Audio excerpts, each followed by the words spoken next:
Bom dia a todos e a todos. Prazer em recebê-los para a série de webinars A Escola Além dos Muros, na qual vamos examinar com diversos educadores os novos processos educativos gerados nessa situação da pandemia. Queremos inicialmente agradecer os apresentadores, a equipe técnica e os parceiros com os quais estamos construindo cooperativamente esta série. Estes webinars são organizados pelo projeto ICOM, Conferências Mundiais de Educação, criado pela Rede Global de Educação para a Paz, a qual nasce no Brasil em 1993 e que, desde o ano 2000, vem realizando encontros e conferências continentais nas diversas regiões do mundo. Em síntese, é uma proposta de criar conferências locais e contínuas, onde os diferentes agentes educativos que interagem com as crianças e adolescentes possam cooperar ativamente, desenvolvendo conhecimento sobre a comunidade, as necessidades, os talentos, o sonho das crianças e adolescentes, e que cocriem soluções práticas para as questões prioritárias consensuadas pela própria comunidade, pela própria rede local. Há experiências semelhantes na Nova Zelândia e em outros países. Em termos de princípio, é um princípio também que encontramos, por exemplo, nas ecovilas, que já são diversas no mundo. Os dois conceitos que eu quero adicionar, um que eu gosto especialmente, que é o conceito da comunalidade, né? Que atesta que todos afetamos e somos afetados por todos. Somos todos afetados também pelas crises globais que se sobrepõem, como a ambiental, a econômica, dos armamentos, e agora com a Covid, que nos demonstra que uma única pessoa contaminada pode gerar uma pandemia. A questão que fica é, se temos o poder de afetar e de elaborar, discernir sobre as contínuas influências e condições nas quais vivemos, o que nós fazemos com esse poder? Ou, colocando no presente, o que estamos fazendo com esse poder que já temos? Aí, o segundo conceito, que as principais questões mundiais estão presentes no nosso cotidiano, que atuando para resolvê-las, podemos contribuir para equacioná-las globalmente, em especial se nos conectarmos de forma solidária e horizontal com as demais iniciativas semelhantes ou complementares no país e no mundo.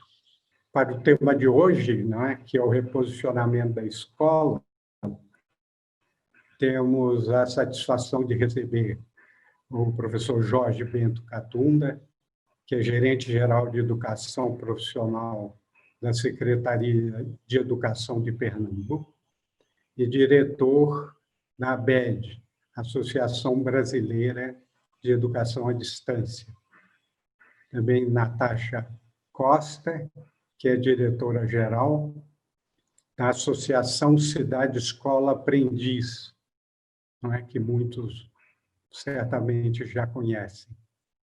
E a Tatiana Barreto de Freitas, coordenadora pedagógica da EMEF, presidente Nilo Peçanha, que integra a diretoria regional Brasilândia e toda uma grande área nessa região de São Paulo. Tenho o prazer de trabalhar com a Tatiana Gouveia, que pesquisa os processos de transformação da escola já há um bom tempo, inclusive com tese de doutorado, e consultora em diversos estados do Brasil. É com você, Tati. Muito obrigada, Carlos. Também gostaria de estender os agradecimentos a toda a equipe que está colaborando para que aconteçam esses webinários e também a todos vocês que estão assistindo. Estou aqui pelo chat vendo que são muitos professores de muitas escolas públicas e é sempre muito grato, né, a gente saber que o conteúdo que a gente está gerando vai, de alguma maneira, impactar a vida dos nossos estudantes pelo Brasil. Então, espero que a gente hoje tenha uma manhã muito frutífera. Então, eu agradeço e já coloco a palavra para os nossos convidados. Muito obrigada, Natasha, Tiane e Jorge. Começa, então, fazendo uma rodada de perguntas iniciais com o Jorge, sobre o tema, né, principal aqui da nossa conferência, que é como a educação à distância viabiliza essa escola para além dos muros. Jorge, com você. Bom dia, Tatiana. Bom dia, Carlos. Bom dia, Tatiana. Bom dia, Natasha. Bom dia a todos e a todas que acompanham essa valorosa conferência que começa hoje. Parabéns pela organização, pela iniciativa. É sempre muito bom a gente poder discutir temas que normalmente são tão caros aos educadores, aos profissionais da educação, aqueles que militam na área, mas às vezes nem tão caros assim à sociedade de uma maneira geral. Então, essa discussão ela é muito relevante e eu agradeço demais a iniciativa de vocês. A gente tem um termo em educação muito usado esse ano. Às vezes, até, eu vou usar dizer que ele foi um pouco esquecido, ele ficava muito no discurso nos anos anteriores, que era o termo de equidade. E, com base na equidade, as universidades públicas brasileiras praticamente todas pararam.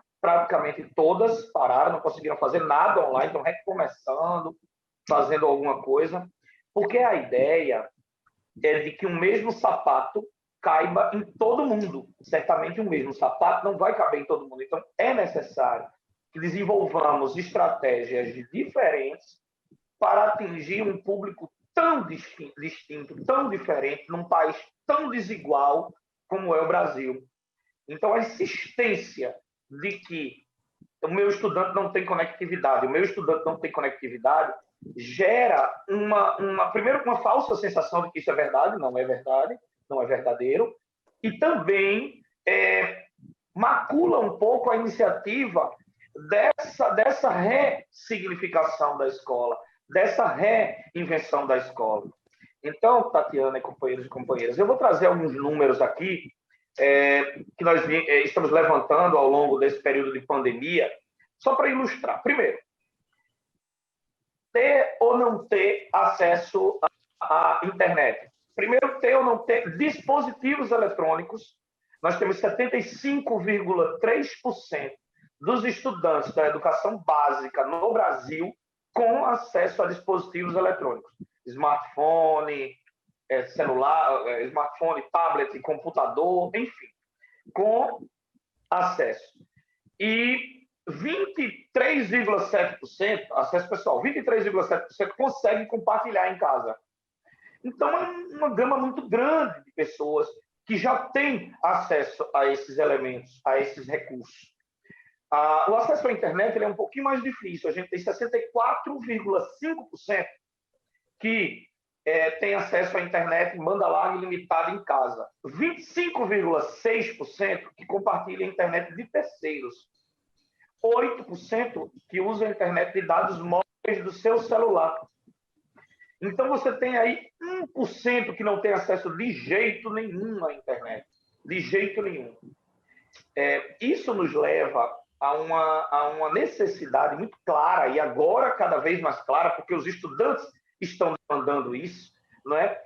De debater esse ressignificado da escola, essa reinvenção tão necessária da escola. E aí tem um elemento muito, a mim, foi muito surpreendente no início. Você veja que quando a gente levanta as informações, quando voltarem as aulas, quando a gente tiver as aulas de volta no Brasil, você quer 100% aulas presenciais novamente, a gente tem 60%, 61% que quer aulas presenciais novamente, só presenciais. Mas a gente tem um contingente de 40%, para ser mais exato, de 39%, que quer alguma outra coisa, como, por exemplo, aulas presenciais combinadas com aulas remotas. E uma coisa interessante, 15% desses 40% quer só aula virtual e ir para a escola só fazer a prova. Né? Veja que esses dados, eles vêm 12 estudantes, são a necessidade de 12 estudantes. E no final das contas, a gente não pode, principalmente num debate tão necessário, cair nessa armadilha de presencial versus EAD, cair nessa armadilha de educação escola com novas tecnologias, escola no modelo tradicional. É importante que nós, educadores e educadoras, consigamos conhecer as diferentes maneiras de chegar a estudantes tão diferentes. E, conhecendo essas diferentes maneiras, a gente possa trabalhar com eles da maneira mais aderente a cada um deles. Então, no final das contas, o que a gente precisa, e é urgente, é trabalhar na personalização do ensino. Pessoas são diferentes, têm ritmos de aprendizagem diferentes, têm ritmos e realidades de vida diferentes. E isso exige um comportamento da escola diferente para cada um. Então, quando nós temos um ensino personalizado, quando a gente investe em como é que eu vou poder fazer um ensino personalizado se eu tenho um professor para 45 estudantes, para 40 estudantes? Há várias maneiras práticas, que a ABED, inclusive, se coloca de uma maneira diversa. Por exemplo, tecnologias e tecnologias. Eu posso ter, sim, vários objetos de aprendizagem disponíveis para aquele estudante, de forma que ele consiga ir lá e, opa, isso aqui eu vou começar a consumir por aqui, isso aqui eu sou mais adaptado por esse lado aqui. Olha, tem gente que perde 4 horas, 3 horas por dia em transporte público nas grandes cidades. Será que ele não pode ter ali um podcast, uma aula, onde ele vai escutando a caminho da escola, e aí quando ele chegar lá, ele já num processo de sala de aula invertida, ele já consumiu aquele conteúdo, quando ele chega lá, ele já chega lá mais apropriado daquela temática, ele já consegue discutir melhor com o professor.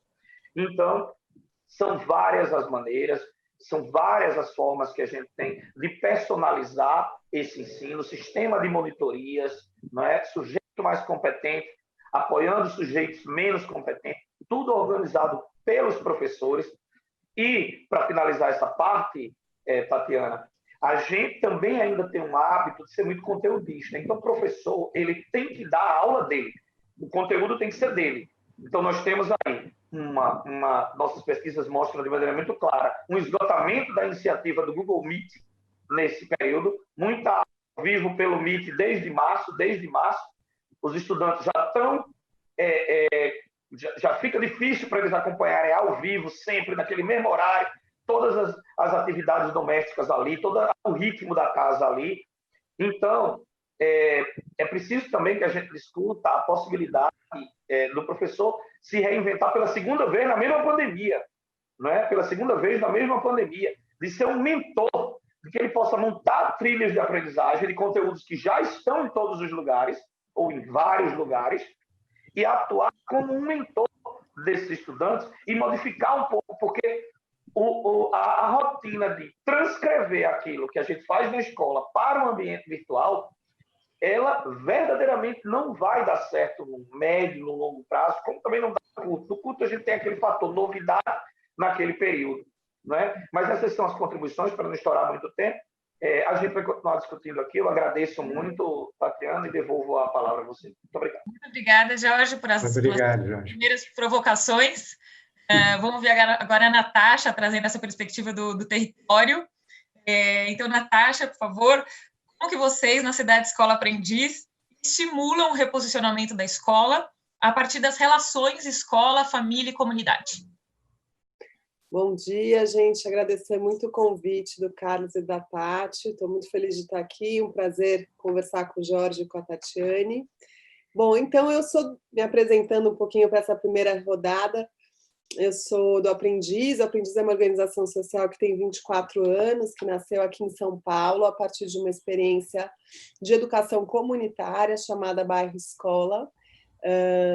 todo o trabalho do Bairro Escola é articular toda a comunidade, as escolas, os educadores, espaços públicos, organizações sociais, enfim, toda uma comunidade em torno de promover processos educativos para as crianças, adolescentes e jovens do bairro, que fossem processos educativos que usassem os potenciais dos territórios e que partissem das questões deles, né, das questões que eles se faziam, que eles formulavam. Então, acho que uma ideia bastante central para nós é aquela ideia de duas ideias, né? De que é preciso toda uma aldeia para educar uma criança, então isso era alguma coisa que era a nossa principal motivação nessa grande articulação, então a ideia de que a criança se desenvolve melhor, de forma mais profunda, mais enriquecida, se a sua formação conta com a participação dos diferentes agentes da cidade, e também a ideia de que a própria criança, né, o adolescente, o jovem, vou falar criança, mas pensem em todas as faixas etárias, a gente começava com crianças de 4 e até jovens de 30, então pensem em todas as faixas etárias, mas que eles mesmos são agentes de transformação do território, quer dizer, ao se educar a partir de uma perspectiva de uma educação conectada à vida, eles mesmos participam ativamente da transformação da vida comum, né, de todos nós, né? Então, eu aprendi de lá para cá, venho atuando muito fortemente com a agenda da educação integral no Brasil, que é a agenda que também nos inspirou e que, com o Mais Educação, há 10 anos atrás, que a gente participou da formulação, ganha um novo impulso, né? Uma agenda antiga no Brasil, que vem pelo menos desde 1932, com o Manifesto dos Pioneiros da Educação Nova, com a Anísio Teixeira e tal, e aí ganha um novo impulso com o Mais Educação, né? E aí o que a educação integral vem procurando trazer, eu acho que é super importante aqui, até ouvindo o Jorge, até queria pontuar algumas coisas, né? Que é isso, quer dizer, quando a gente pensa a educação, na educação integral, a gente não está pensando numa perspectiva de instrução, mas a gente está pensando numa perspectiva de um compromisso com o desenvolvimento integral e com a formação integral de todos os estudantes, né? E isso não é uma ideia assim, não é uma coisa ideológica só, também é ideológico, evidentemente, mas isso é a fundamentação de todos os marcos legais brasileiros, desde a Constituição até todos os marcos da educação brasileira, vão dizer de que a educação brasileira deve se comprometer com o desenvolvimento integral. E aí, para a gente pensar em desenvolvimento integral, acho que tem 2 aspectos que são importantes. Um, a gente pensar uma educação que seja contextualizada, e esse é um desafio super grande no Brasil, e ao mesmo tempo necessário, porque a gente tende, né, acho que Carlos estava falando um pouquinho antes das avaliações externas, massivas, tal. Por que isso é um problema no Brasil? Porque o Brasil é um país profundamente desigual e profundamente diverso, né? Então, quaisquer perspectivas massificadoras de política tendem a não fazer sentido na escola, porque tendem a constituir uma visão de uma média que não existe, porque a nossa diversidade é extraordinária, nossa desigualdade é extraordinária. Então, de fato, se a gente não pensa projetos contextualizados, por isso que a dimensão do território na educação brasileira, e eu acredito que a educação integral é uma concepção muito fundamental para a educação brasileira, é importante, porque se a gente não contextualiza, né, e aí a Tatiane está aqui de escola, né, se você não contextualiza o seu trabalho, você não constrói algo que seja significativo, né? Então, acho que essa é uma dimensão importante. E aí a gente tem que lutar muito contra a cultura de política educacional no Brasil, que é uma cultura de políticas criadas por 2, eu costumo brincar que são 2, 3 iluminados num gabinete, né, e que mandam para as escolas coisas prontas, como se os professores não fossem profissionais, não fossem... Então, a gente tem lutado muito para inverter essa lógica, quer dizer, o professor como profissional formulando política, né, e não o professor só como implementador de política. A gente considera isso um equívoco, infelizmente, é a cultura brasileira. Mas eu acho que um segundo ponto importante é a gente superar a ideia de instrução que está em todas as discussões, debates sobre educação transformadora, educação inovadora. Até os mais conservadores vão falar isso também, mas acho que é importante a gente, né, porque essa coisa que já vira meio arroz com feijão, mas o que significa isso, né? E para nós significa a formação de sujeitos que são olhados na sua multidimensionalidade, né, como sujeitos que não são só intelecto, mas são corpo, emoções, cultura, né, e sociabilidade, mas também pensando que formação integral, educação integral, significa constituir, né, com e não para, sujeitos capazes de construir conhecimento, e não só de assimilar conhecimento, né? E aí construir conhecimento e colocar esse conhecimento em uso implica em estratégias que são pedagógicas, né? E que são do fazer, de um fazer pedagógico, que é um fazer pedagógico que vai colocar esses sujeitos num processo ativo. E aí, por que comunidade e família importam? Porque a gente não consegue construir, e aí já vou fechar minha primeira fala, a gente não constrói processos significativos sem vínculo e pertinência. Como é que eu vou construir vínculo com alguém que eu não conheço? E eu conheço o meu estudante, de fato, a partir do momento em que eu conheço a sua comunidade e a sua família. E esse conhecer não pode ser um conhecer frio, porque, em geral, né, o conhecer frio, que eu digo assim, números e análises exógenas, esse é um conhecer frio, em geral, vai ser estereotipado, vai ser né, marcado, tem aí o Miguel Arroyo para nos ensinar isso largamente, né? Conhecer é conviver, é estar junto, é dialogar e construir junto. Por isso que, para nós, não existe escola sem comunidade, sem família. A escola, de fato, que garante direitos é uma escola com família, com comunidade, né? Mas, enfim, eu fiz uma pincelada rapidésima em 50 conceitos, espero que não tenha ficado confuso. Mas foi ótimo, não, super para entender. Então, aproveito até o gancho, né, fala da Natasha para ouvir um pouco mais, então, agora da Tatiane, que traz essa experiência da DRE de Brasilândia, da freguesia. Então, entender um pouco mais como vocês, ali numa escola, né, numa realidade, no território, conseguem ressignificar, né, esse projeto à distância nessa perspectiva inclusiva. Como vocês conseguem incluir, de fato, todos os nossos alunos, considerando essa diversidade e desigualdade que a gente tem no Brasil. Primeiro, bom dia, quero agradecer o convite. E é uma responsabilidade muito grande estar falando em nome das escolas, sobretudo da nossa região, que é uma região que vem liderando, na verdade, aí nesse momento de pandemia, os índices de mortes. Ora, ela está em primeiro lugar no número de perdas de vidas, né? Ora, está em segundo, mas ela está transitando nesse lugar. A Nilo Peçanha é uma escola que fica situada na freguesia, é uma escola relativamente pequena, se comparada a outras da nossa região, mas penso que a gente está sempre em contato com todas as nossas escolas do entorno para estar conhecendo também, né, as nossas realidades, as nossas diversidades, que são muitas. E para nós, né, como é isso? Como trabalhar nesse momento com projetos, como desenvolver, como chegar nesse aluno pensando que existe uma desigualdade social que sempre existiu e que no momento agora ela grita, né? Ela se colocou na frente de todos porque as portas das escolas tiveram que fechar para garantir a saúde e integridade dos nossos alunos e também da comunidade como um todo, né? Porque quando a criança adentra a escola, ela não adentra sozinha, ela vem com a família. E nós também, em contrapartida, trazemos as nossas.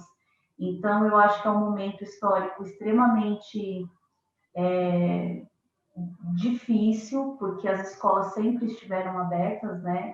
Então, a partir do momento que a gente teve que fechar, e teve que fechar no momento sem preparo, porque a gente tem conversado muito enquanto equipe sobre educação à distância e sobre o ensino remoto emergencial, que é onde a gente percebe que a gente está, né? O que nós temos feito hoje? Tivemos que fechar as portas, tivemos que continuar o atendimento de forma remota, e como fazer isso se o aluno não tem acesso? Que na verdade, assim, a grande dificuldade de todas as escolas hoje públicas. E eu falo de escola pública com bastante propriedade, porque eu atuo na educação pública desde 2004. Então, eu estou nesse chão há bastante tempo, com contato direto com os alunos, com as famílias. Então, a gente vem pensando nesse lugar. Então, o que aqui, enquanto escola e comunidade, a gente tentou fazer de cara, né? Pensando que conhecemos aí as carências das nossas famílias, como que a gente podia trabalhar e chegar nesses grupos, né? O primeiro movimento da nossa escola, e sei que foi de muitas outras também, não é uma exclusividade da minha, a gente iniciou diversos trabalhos de comunicação com as famílias, via telefone, grupo, rede social, para entender qual que era a necessidade dessa família nesse momento. Porque como que a gente cobra atividade devolutiva, em acesso à plataforma, sendo que a gente está falando de quem estava precisando de coisas que antecedem muito tudo isso, né? Inclusive a fome, né? E a fome não espera. Então, nesses contatos diretos com as famílias que foram feitos pelos nossos professores e professoras, a gente percebeu que as famílias estavam carecendo de muitas coisas fora isso, né? Então, nós criamos um coletivo aqui, que a gente nomeou de Amigos do Nilo. Quero até aproveitar o momento para agradecer quem colaborou e quem continua colaborando com essa ação. E, através do Amigos do Nilo, a gente iniciou, na verdade, um contato maior com a nossa comunidade, através de entrega de cestas básicas e kits de higiene, que foi o que gritou, que era o mais importante neste momento. Então, inicialmente, a gente iniciou fazendo essas entregas nas residências, porque a gente também queria chegar lá e ver, né, conversar com essas famílias e saber como é que eles estavam.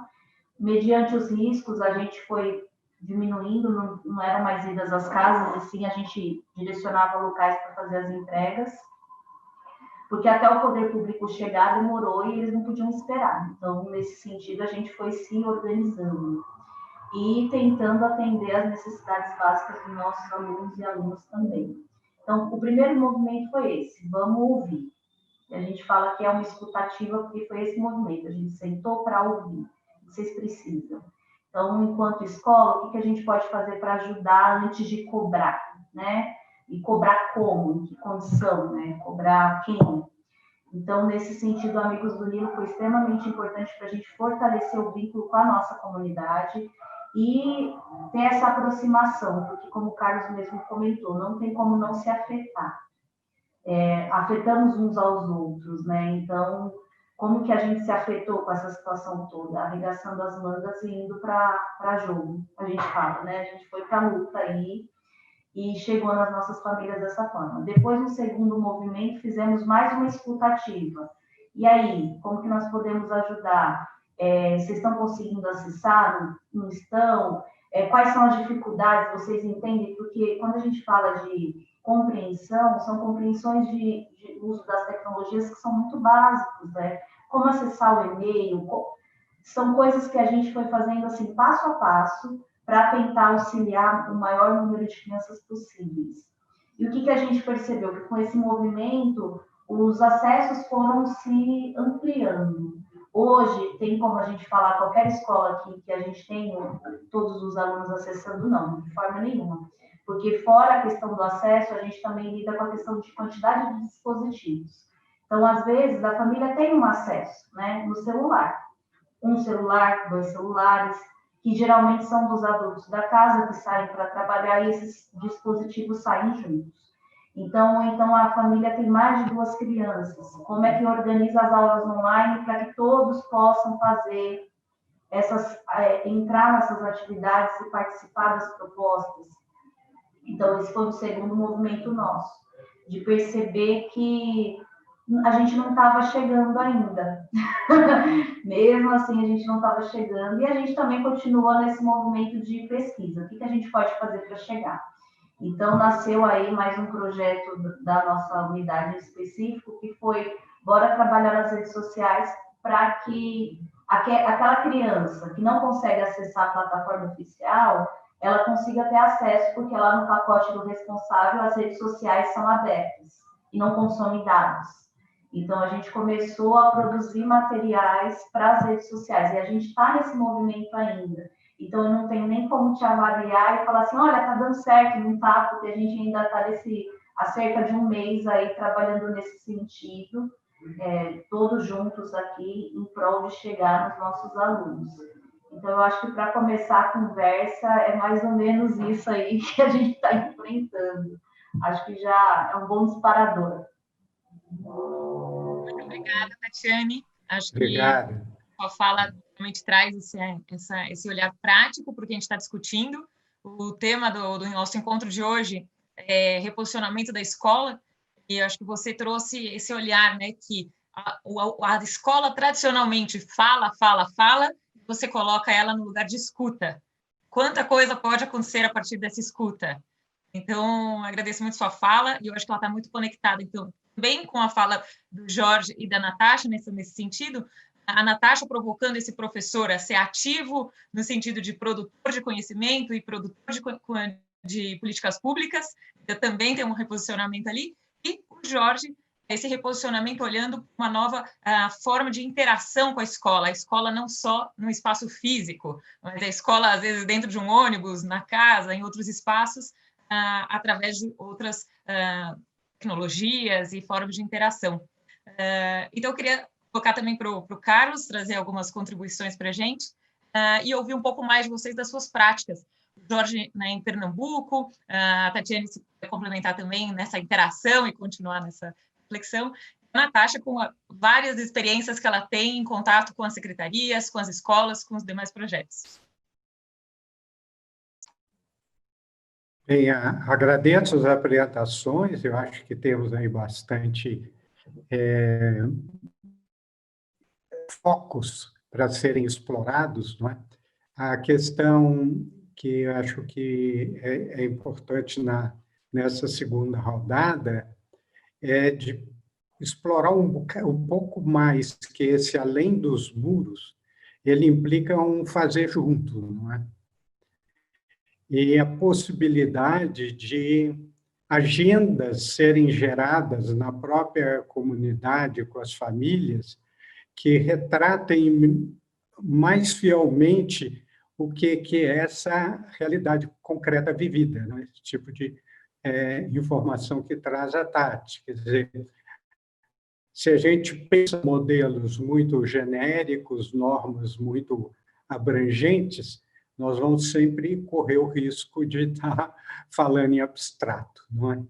Então, como é que a gente inverte o processo da geração de conhecimento, mas não só da cocriação das soluções? Esse tipo são as duas ênfases que o ICON dá muito, não é? Quer dizer, conhecer, quer dizer, não só a si mesmo, seu grupo, etc., a comunidade, suas necessidades, mas cocriar, que é aquela pergunta sobre o poder. Quer dizer, se eu estou influindo, eu estou influindo como, explorando de qual forma, não é? Como eu não vou criar sozinho. Esse é um processo coletivo extremamente rico de aprendizagem contínua e coletiva, não é? A própria inteligência coletiva vai aumentando, não é? Então, para essa segunda rodada, eu acho que cada um trouxe questões importantes e que gostariam de aí estar entrecruzando seus comentários, não é? Que tem direções e complementaridades, mas eu acho que tem provocações distintas, não é? Eu acho que uma reflexão que a gente vem fazendo, né? Acho que esse período de pandemia ele tem sido interessante, porque eu acho que certas apostas que a gente sempre fez, né, e que escolas democráticas, escolas de educação, né, que enfim, implementaram projetos de educação integral, redes que trabalham nessa perspectiva, apostas que sempre foram feitas, neste momento se mostraram muito essenciais, né? Porque o que acontece é que, de repente, né, a escola, acho que a Tatiane fala um pouco isso, a escola perde a sua centralidade como locus, né? Quer dizer, ela deixa de ser o locus onde todos os processos estão ali mais ou menos sob controle, né? E a gente vai para uma outra situação, sob controle que eu digo, quer dizer, você na relação cotidiana com as crianças, identificando com clareza o que é, né, o que elas estão vivendo, numa relação mais direta com as famílias, podendo ter, de alguma forma, a construção dos processos pedagógicos, né, mais ali, dentro de um contexto que você domina. De repente, a escola perde esse lugar, né? E aí é muito interessante que eu acho que certas apostas, como eu estava colocando, vão se mostrando muito assertivas. Então, as escolas, né, e ouvindo a Tatiana, acho que isso se confirma, né, as escolas e as redes que trabalhavam já numa perspectiva de escuta, de construção conjunta com as famílias, de reconhecimento, né? A gente costuma dizer, tem dois autores argentinos, que é o Néstor Lopes e o Tedesco, que foi ministro da Argentina, inclusive, que escreveram sobre um conceito que eu gosto muito, apesar de ele soar mal no primeiro momento, mas eu vou explicar, que chama condições para a educabilidade. O que eles dizem sobre condições para a educabilidade não tem a ver com as aptidões inatas da criança para aprender e se educar, não é isso, mas o que eles dizem é, para as crianças permanecerem nas escolas, não basta criar condições dentro do sistema. Quer dizer, você precisa criar condições também extraescolares, não só as intraescolares, né? Que tem a ver com isso que a Tatiana estava trazendo. Quer dizer, as crianças, se elas não se alimentam na escola, muitas vezes elas não se alimentam, né? Então, como é que a gente vai pensar qualquer processo educativo prescindindo de pensar sobre estas outras condições de moradia, de saúde, de segurança alimentar e tantas outras, né?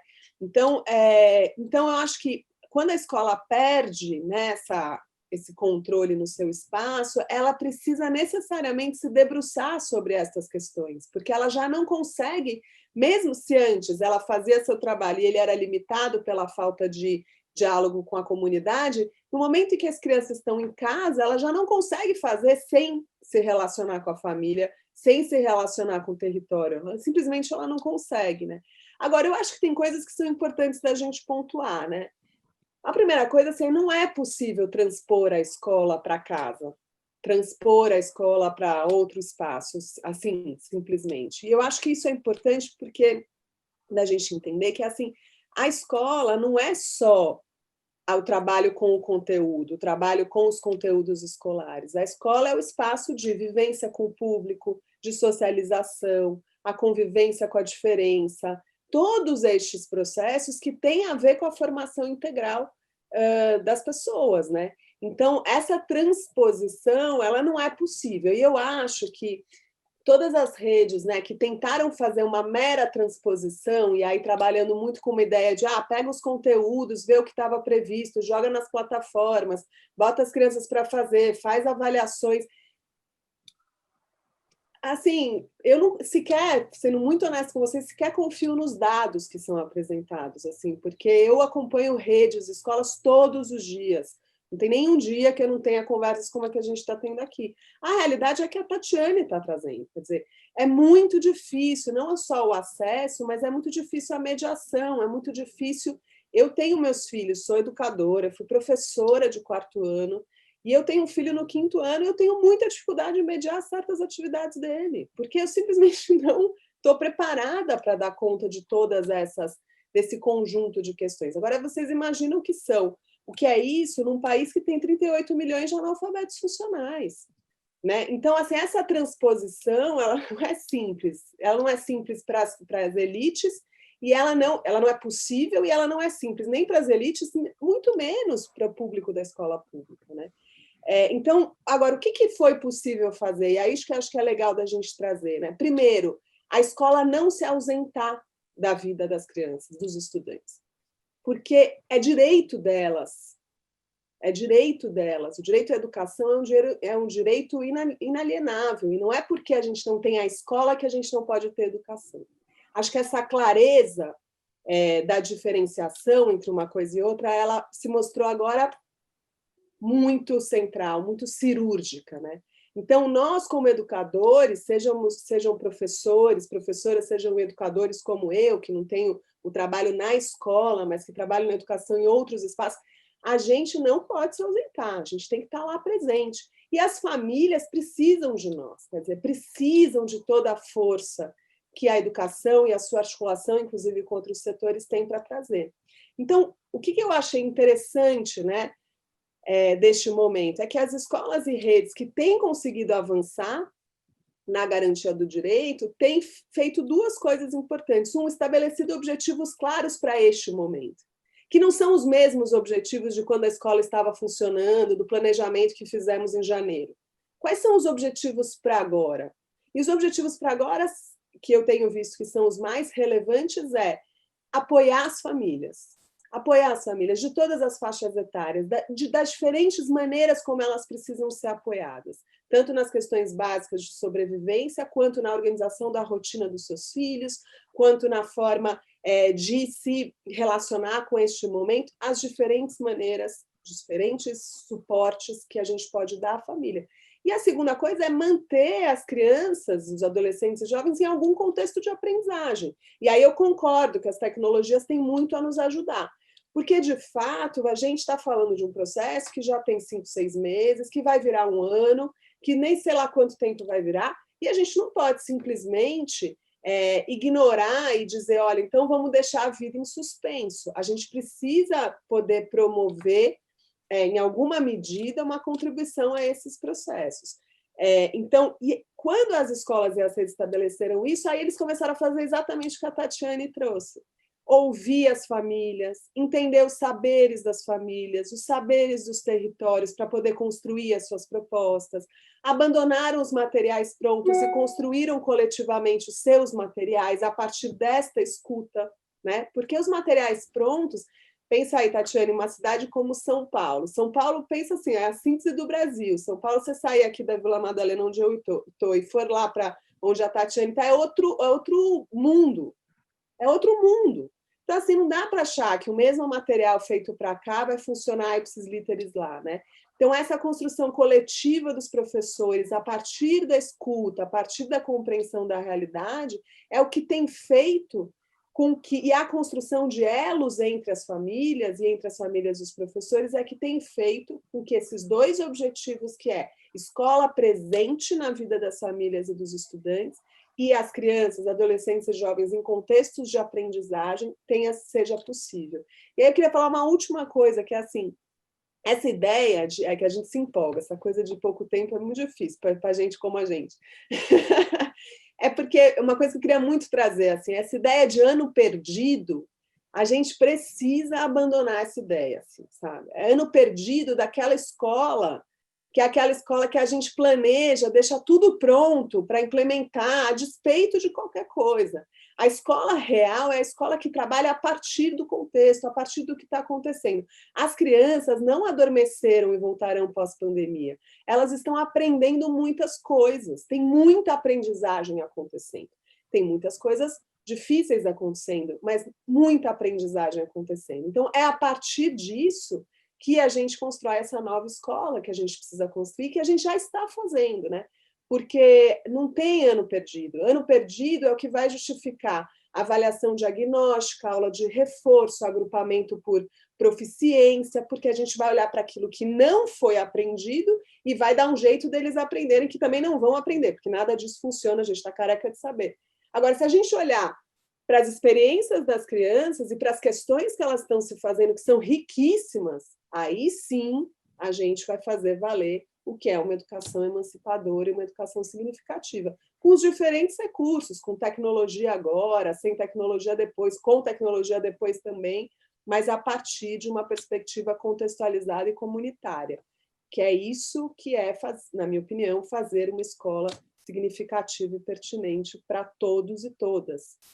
Porque direito pode ser para alguns, né? Aqui no chat o pessoal tá falando concordo, perfeito, muito boa reflexão. O pessoal está participando aqui no chat também. Eu estou aqui na cadeira só assim. Bora, Natasha, é por aí, né?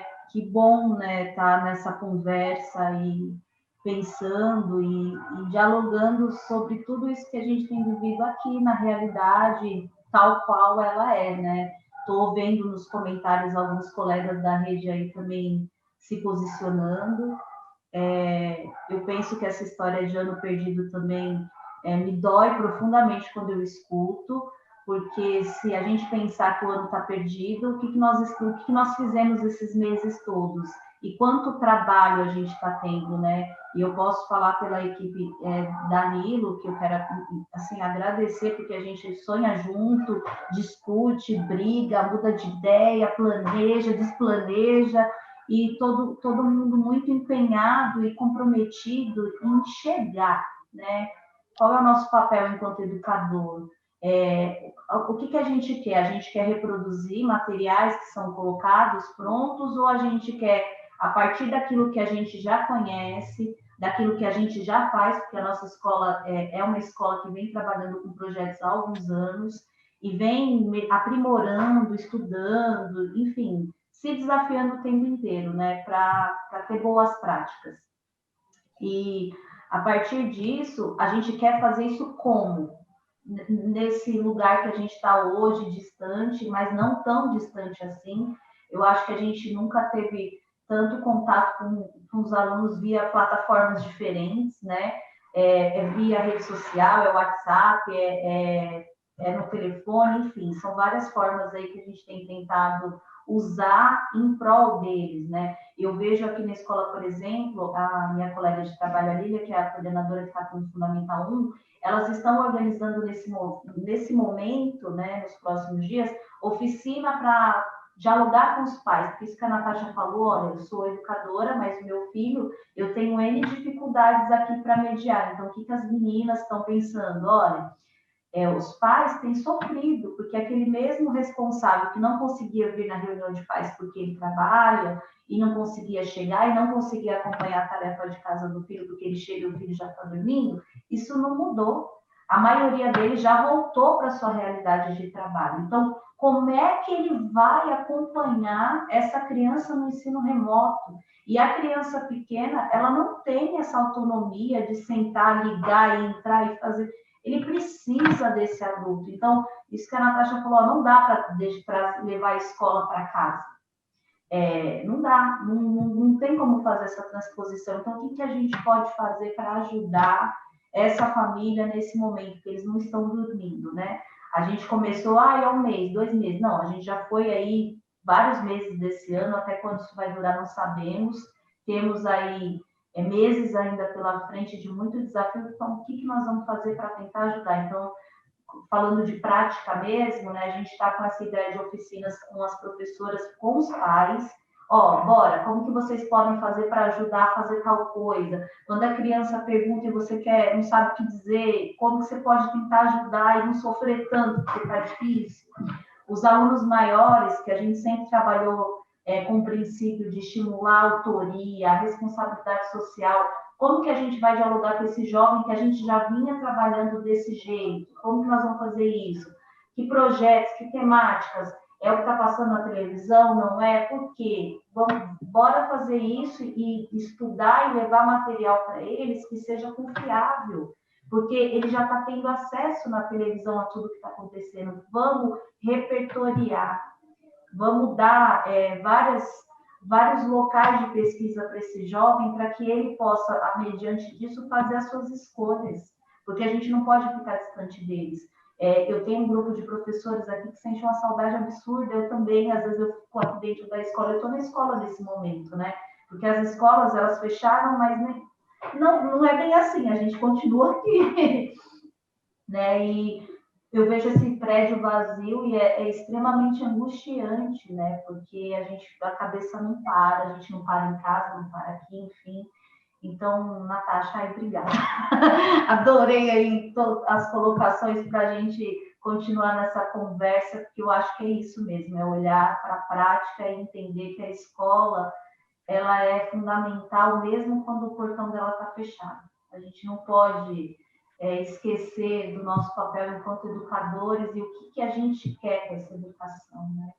Em quem que a gente quer chegar, como, e o como faz toda a diferença. Obrigada, Tatiane. Queria ouvir um pouquinho do Jorge, uns 2 minutinhos antes de ler alguns comentários do público que a gente está recebendo também. Então, Jorge, por favor. Eu considero que há dois pontos necessários para a gente dividir. Primeiro, a questão das crianças. com relação às crianças, porque são dois mundos diferentes da escola. As crianças, elas têm sido afetadas de uma maneira brutal, mas está muito distante de perder o ano, ao contrário. Não é? Eles podem ter, e como estão tendo, aprendizagens significativas, novas, duras, difíceis, dificuldade de convivência, etc. Mas, com relação aos jovens, principalmente do ensino médio, e principalmente segundo, terceiro ano do ensino médio, a gente não perde o ano, porque eles estão aprendendo muita coisa. Mas existem casos, e são graves, e são muito graves, deles não perderem um ano, deles perderem o resto da vida deles. Porque nós temos estudantes em escolas extremamente bem preparadas, com infraestrutura de primeira linha, escolas técnicas integrais, todos os dias, pela situação geral e pela não perspectiva de retorno, deixando a escola para ir para o iFood, para ir lavar um carro, para todos os dias. O trabalho de retorno deles vai ser bem difícil. Eu acredito, sim, que é possível, não é? Em grande parte. Alguns não voltarão. E esses que não voltarão, não é? Vão ter, sim, a sua vida comprometida pelo processo de escolarização. Eles vão ter a vida deles inteira comprometida. Ainda que estejam aprendendo mais, ainda que estejam aprendendo coisas diferentes, ainda que estejamos passando, todos nós, por um processo de reinvenção tão necessário, mas é preciso que a gente tenha um olhar para a juventude, não é? É preciso, é importantíssimo, é fundamental a discussão das crianças, sem dúvida nenhuma, mas também é preciso que a gente tenha um olhar importantíssimo para a juventude. E eu estou colocando algumas questões como eles estão precisando, as famílias estão precisando. Natasha coloca uma questão de educação integral super importante. Aliás, é o único fator que é comum a todos, a melhoria educacional no mundo todo é o tempo. Né? Outros fatores são extremamente importantes, talvez até mais, mas esse é comum a todos. Tempo melhora o resultado e eles não estão na escola integral e aí estão precisando ajudar as suas famílias, aí estão precisando se virar e certamente muitos, mas muitos, eles não voltarão. E aí eu trago, além disso, um olhar também para a juventude quando a gente precisa, e é urgente também, a gente precisa, eu vejo algumas discussões que são... Eu fico muito preocupado quando dizemos que o ano letivo se recupera, a vida não. Eu não sei se eu não sou infectologista, nem sou profundo conhecedor dos riscos à vida, né, em determinados momentos, quando seria possível esse retorno, não sei dizer, mas Natasha colocou muito bem, a vida não está em suspenso. Então, que possamos utilizar esse momento para mais do que ir a um ambiente virtual, para mais do que utilizar as plataformas. Tatiane colocou uma coisa tão interessante, que foi assim, muitas coisas interessantes. Eu vou sublinhar uma, se você me permite, Tatiane. Olha, a gente nunca teve tanto contato com os estudantes. Se contato faz sentido para o processo de ensino e aprendizagem, a gente não deveria estar se lamentando por esse processo ser interrompido, como não foi. Né? Como não foi. Não vou nem discutir a questão de convivência, de transpor a escola, isso daí não tem a menor dúvida de que não é possível. Tem estudantes, principalmente os mais pobres, aqueles que precisam mais, que a escola é tudo, é o teatro, é o cinema, é o shopping, é tudo. Ele simplesmente parou de fazer tudo.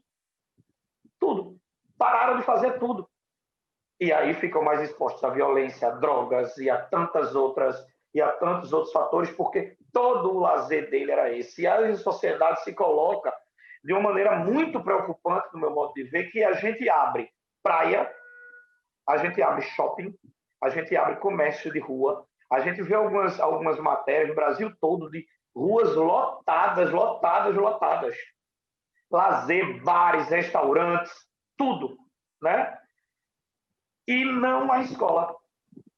E nem tem previsão, e toda vez que começa o vou ter uma previsão, cala logo, não tem, eu não vou ter uma previsão. Isso pode ser um dos fatores que diz muito do que todos nós pensamos, todos nós enquanto sociedade, não indivíduos, mas enquanto sociedade.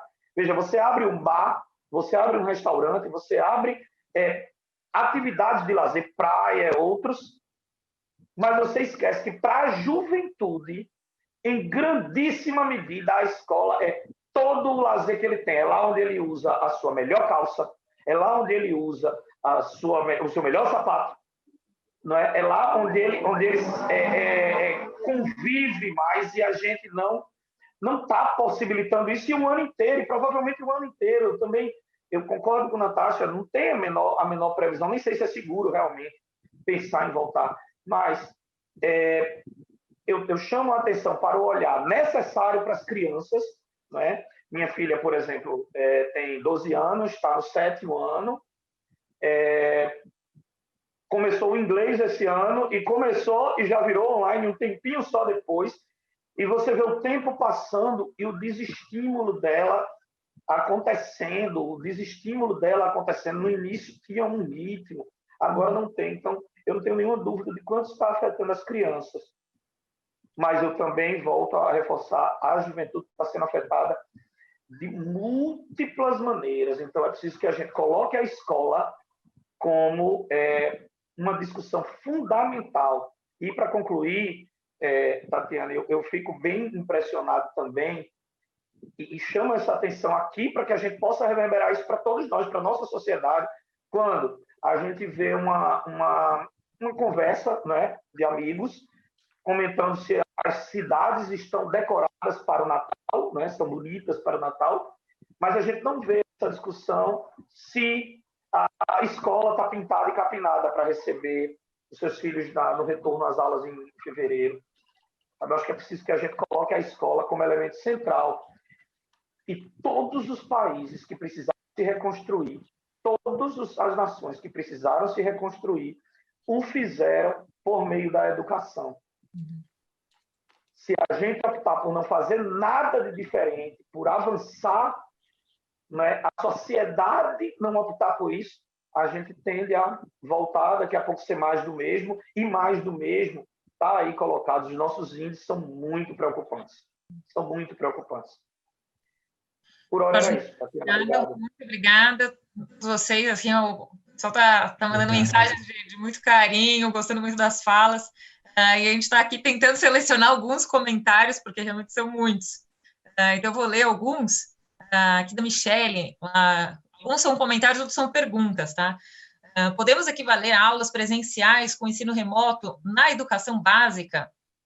A Conceição coloca, sim, fazer uma análise criteriosa quanto à onda que está sendo firmada nesse momento e não produzirmos mais desigualdade.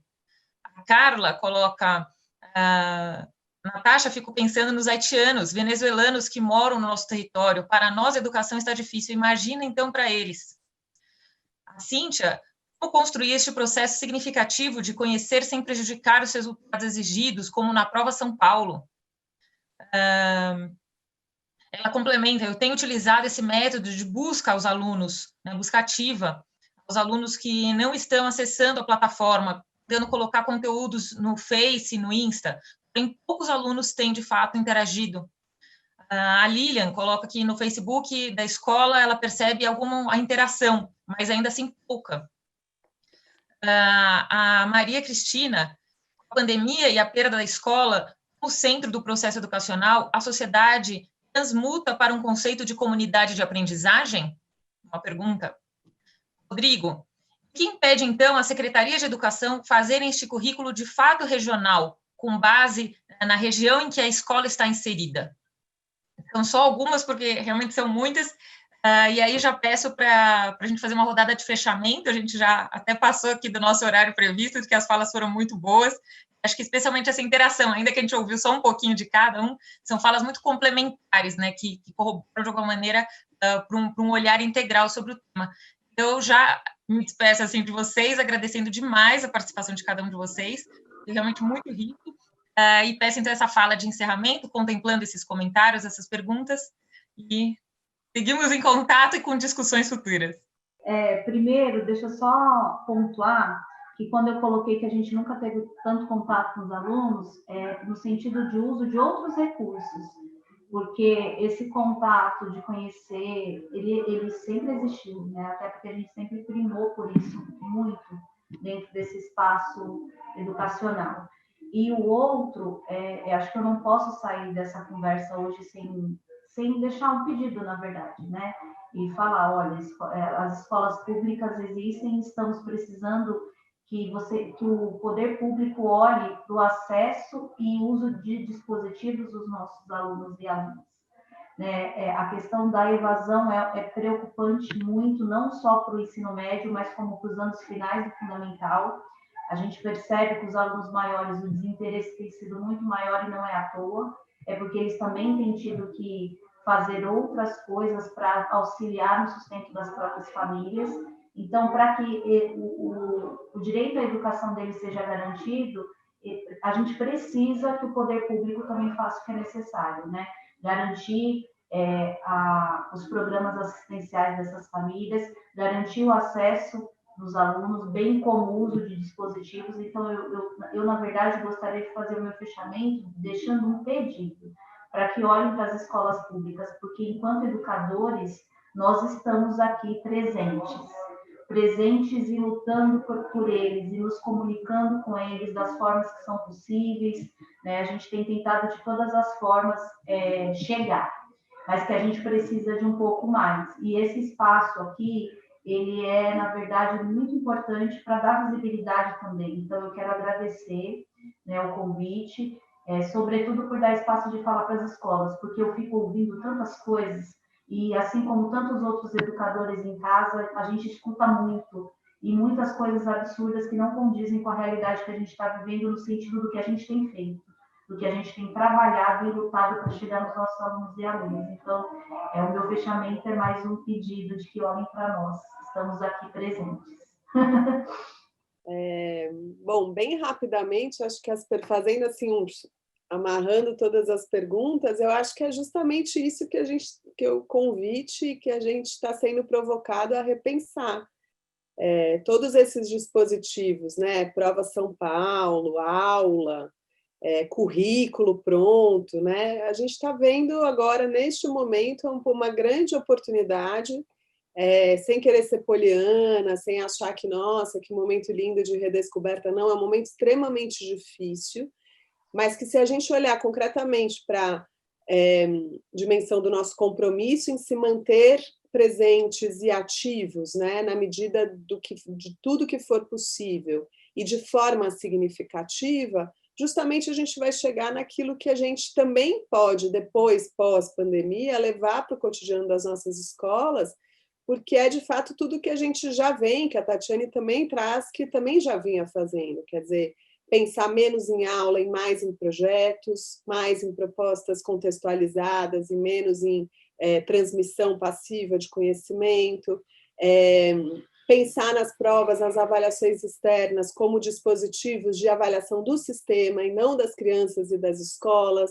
e, portanto, introduzir, sim, processos de avaliação formativa que possam, de fato, apoiar os processos de aprendizagem, nessa perspectiva da aquisição da capacidade de construir conhecimento, olhar para os currículos, que são currículos regionais, não como fórmulas prontas, mas como referências, marcos legais sobre os quais a gente vai construir nosso próprio currículo, seja no PPP da escola, seja nos currículos das redes municipais, e essa construção curricular ela precisa ser uma construção resultado de uma pactuação coletiva, e não simplesmente uma escolha de lista de conteúdos e habilidades, que no fundo é o que a BNCC é. Então, qual é o currículo como um resultado de uma pactuação em torno de que formação a gente quer garantir, e aí a tradução disso não só para conteúdos, mas para estratégias pedagógicas, formas de avaliação, clareza de quem são os estudantes e contextos. Então, eu acho que o que a gente está vivendo aqui agora, e acho que a questão dos imigrantes ela é muitíssimo interessante, né? A gente trabalhou muitas vezes com escolas que têm imigrantes, e muitas vezes o que a gente ia vendo é que as escolas conhecem muito pouco sobre a realidade deles. A gente chegou a trabalhar com escolas que sequer sabiam que mais de metade dos seus estudantes vinham de famílias na qual o português não era a primeira língua, né? Então, a questão do trabalho com a diversidade, quando a gente está envolvendo crianças imigrantes, ela é muito desafiadora, não só pela precariedade que muitas vezes essas famílias vivem, mas porque elas vão trazer elementos culturais que nós não conhecemos e que são fundamentais para construir processos significativos para elas. Então, concordo que, né, quanto mais para a ponta da vulnerabilidade tiverem as crianças, maiores os desafios na construção dos processos. Mas, de novo, vamos olhando sobre uma perspectiva da educação integral, tanto do ponto de vista da função social da escola, do que são processos educativos significativos, do papel da família e da comunidade, de como construir, né, currículo, avaliação e prática pedagógica. Quando a gente olha para esses aspectos, a gente vai ver que há muito espaço de experimentação e desenvolvimento neste contexto também, porque, no fundo, a gente vai fazer com, e se a gente estiver disposto a fazer com, as pessoas estão aí em processos de aprendizagem e desenvolvimento, né? Então, é isso, eu espero ter contribuído. Eu escrevi até, o Carlos me pediu ontem um artigo organizando tudo isso que eu falei hoje, aí se vocês quiserem também disponibilizar, acho que pode ser um jeito também de um pouquinho mais fundo no que eu falei muito rapidinho aqui. Vou tentar pôr no chat aqui, tá bom? Obrigada pelo convite. Queria começar também, quer dizer, concluir também agradecendo e parabenizando, agradecendo o convite, parabenizando pela iniciativa fantástica, absolutamente necessária, muito importante, uma coisa que ainda vai se reverberar até o final do ano. Parabéns. E queria me somar a Tatiane e fazer um apelo. A gente não vai avançar enquanto nação, a gente não vai se não investirmos na escola e na educação. A gente simplesmente não vai para canto nenhum se a gente não colocar isso no centro do debate como verdadeiramente prioridade. E aí eu trago dois elementos, não é? O primeiro, para continuar me somando a Tatiana, é a necessidade de uma assistência estudantil. A gente não pode ter crianças e jovens saindo da escola porque precisam trabalhar. Ah, mas aquela família tem uma situação de vulnerabilidade tão grande que ele precisa trabalhar. É papel do Estado garantir uma assistência estudantil para que aquela criança, aquele jovem, permaneça na escola, pensando no futuro. E, dois, é preciso também um pacto de conectividade. Não tem condição da gente manter um processo de educação sem conectividade. Hoje, a gente praticamente precisa da internet para tudo que a gente busca fazer em termos de produção de conteúdo nosso, estudo, pesquisa, etc. Não tem condição de você imaginar uma escola sem conectividade adequada, sem dispositivos, né? As famílias irem, é realmente necessário que isso chegue barato, não é barato, como chega a televisão. Como a televisão é universal, chega em todo canto, ainda que com uma antena parabólica que seja necessária, enfim, mas ela chega em todo canto. É preciso que a internet, é preciso que a conectividade chegue em todo canto. Tá? E, mais uma vez, eu agradeço a Natasha, a Tatiana e ao Carlos. Muito bom estar dividindo essa manhã aqui com vocês. Muito proveitosa. Muito obrigado. Muito obrigado. Não só acho que foi rico para mim, mas para todos que participam. E é uma conversa que continua, não é? E estou convidando para os próximos webinars, o próximo que traz as questões das práticas integrativas, da experiência dos professores, mesmo dos alunos, nessas diversas dimensões que são parte do processo de aprendizado e da convivência social, e, inclusive, essa questão dos refugiados é tema não só na Costa Rica, como tema do webinar de novembro, sob o ponto de vista da literatura, etc. Então, acho que nós temos aí uma grande agenda não é? Com pontos, eu acho, de convergência, questões que foram colocadas, na qual nós podemos continuar essa conversa e essa elaboração. E uma boa notícia é que tudo está gravado e, se vocês nos autorizarem, nós vamos disponibilizar pelo nosso canal da PIS Globonet no YouTube e, com certeza, um número maior de pessoas vai poder se beneficiar, não só, né, porque às vezes as pessoas não tiveram agenda para esse horário, né, mas que estariam disponível como conhecimento deve ser, não é? Continuar aí generosamente sendo oferecido sempre para quem precisar e estiver conectado com isso, não é? Então, eu só queria fazer uma última observação, que é o seguinte: à medida que nós isolamos, a escola isolou, e eu acho que isso é válido para todos, é que conexões foram feitas e o espaço se ampliou. Então, não só pela tecnologia, mas no caso, por exemplo, como a Tatiane traz, do contato, não é? Com as famílias, com o lugar, com a comunidade, que não fazia parte do script anterior, não é? E a própria solução depende dessa ampliação do espaço, desse aumento não é, das interações criativas, do conhecimento, não é, que um possa ter do outro, para que o próprio processo educativo faça sentido na vida, não é, de quem educa, de quem aprende. No fundo, quem aprende nos ensina e ensina a todos, né? E nós estamos constantemente aprendendo, não é? Se em algum momento oferecendo alguma coisa de ser útil, também contribuindo para o processo de elaboração, não é? E essa possibilidade de estar co-criando as soluções, não é? Então, muito grato pelo o que eu aprendi, muito grato pela presença de vocês, da Tati, que é sempre competente na moderação, na condução, né? No todo o trabalho que ela faz. E também agradecer muitíssimo a todos que se juntaram pelo YouTube, pelo Zoom, toda a equipe que participou, não é, nessa transmissão, e a gente continua, não é? Seguimos, muito obrigado, né? Bom dia. Gente, bom dia. Bom dia para vocês. Obrigada. Obrigada, até a próxima. Até.